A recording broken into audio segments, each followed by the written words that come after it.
Supergirl came out a couple weeks ago, and many people, myself included, were incredibly hyped for the DCU's second feature film, especially after the success of last summer's Superman.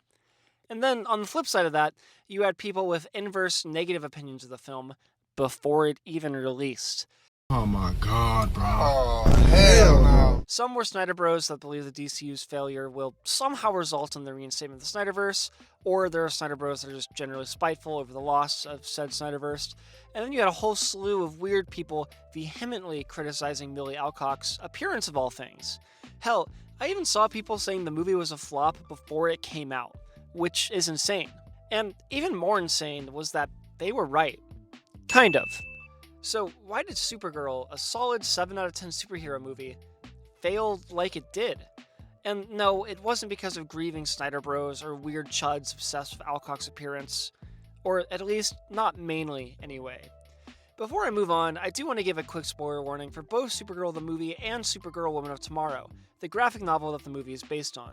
So yeah, you've been warned. As I mentioned earlier, I would rate Supergirl a solid 7 out of 10. Of course, there are some less than stellar moments in the film, like the frankly strange needle drop during the climax. Rest in peace, my granny, she got hit by a bazooka. Yeah, I think about it every time I hit the hookah. But ultimately, it's a fun movie with a script that boasts some emotionally mature and nuanced moments.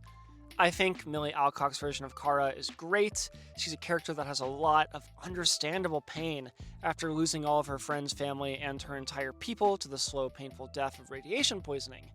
This is best encapsulated by the scene where Ruthie asks Kara when she stopped feeling angry, and Kara responds, "Any day now," with a bittersweet smile.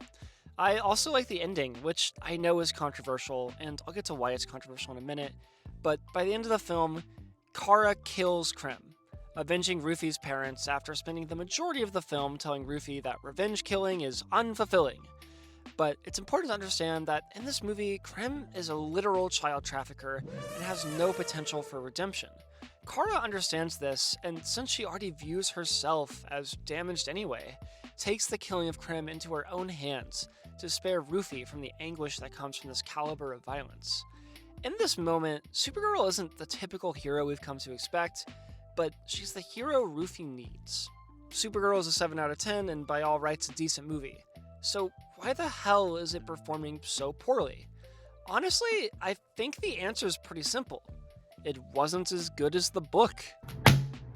The Woman of Tomorrow graphic novel is widely considered to be one of the best Supergirl stories in comics, and the movie is not the comic. The original tagline of the movie was Supergirl, Woman of Tomorrow, but they backpedaled away from that before it released. Yet, the movie is still a Supergirl revenge quest story featuring Ruthie and Krem, so it is undeniably an attempt at an adaptation, though it is not by any means a faithful adaptation to the well-regarded source material. Woman of Tomorrow is a colorful and mythical adventure through space to hunt down Krem of the Yellow Hills, who is still a murderer, but importantly, is not a child trafficker, nor leader of the Brigands. In contrast, the movie's colors are incredibly flat compared to the comic, and the movie is lacking many of the more fantastical elements, like the massive space dragon or mythical superhorse. Yes, seriously. And then there's Krem. In the book, he's just a violent, medieval dude with a sword who happens to get thrust into space. And this is, in part, why the ending of the movie is so controversial. In the comic, Kara imprisons Krem in the Phantom Zone for 60-ish years, and then releases him. He's supposedly become a changed man and spends the last pages of the comic fervently apologizing to Ruthie, who is now an old woman with a cane. Ruthie responds by bonking Krem on the head with said cane, knocking him unconscious. She then leaves him there in the field. She didn't kill him, but she didn't forgive him either. So you can see why fans of the comic are upset. The movie is basically an entirely different story from the comic, complete with a different ending, theming, characterizations, and visual identity.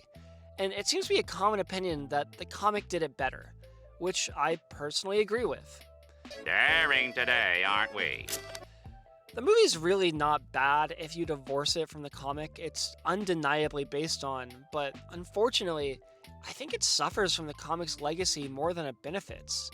So much so that I think this movie would be far better received if the comic didn't exist.